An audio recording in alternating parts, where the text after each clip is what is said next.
founder and senior partner at Indus Law, to get a better understanding of the legal aspects behind the whole saga. A very good evening and thank you so much for joining us. Sir, my first question in this entire saga, I mean, we've been grappling with the saga for quite some time. It's taken the internet by storm for a very long time.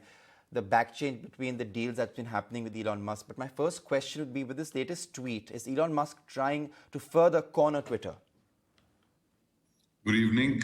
Yes, what he's trying to do is he's trying to set the narrative. So there is obviously court proceedings going on in Delaware. Both parties have filed suits and countersuits.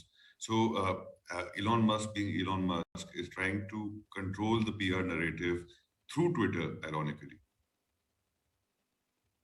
Another important question I would say is he still serious about striking a deal or not? Because there's been a lot of back and forth on his part.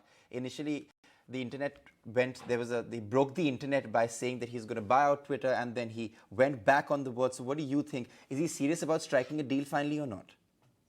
The cynical view about this deal is that, as you know, all tech stocks in the US took a battering right after the deal was announced. So there's a significant price difference between what Mr. Musk offered to pay for buying Twitter and what Twitter's price today is. So I'm not sure whether he's serious or not about buying Twitter, but he's definitely not keen to buy it at the price which was offered. So it's possible that this litigation could culminate in some form of settlement. Right before you leave us, just to put things into perspective for our viewers also, what is the precedent for this? The chances that the court do not enforce the original deal? And I would also like to ask, does Musk have legal grounds to invalidate this deal altogether? From a legal perspective, Musk seems to be on a very weak footing. As Twitter has also pointed out, this was a well-negotiated transaction, and it's difficult for him to completely walk away from this deal. On the other hand, while I'm not a US lawyer, it is not so easy in India as well as in the US to specifically enforce M&A transactions.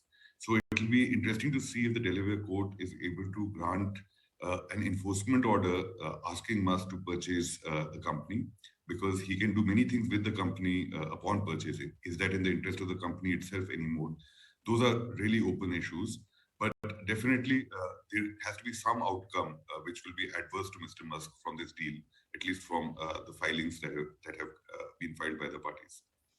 Right. Thank you so much for joining us and putting things into perspective. Thank you.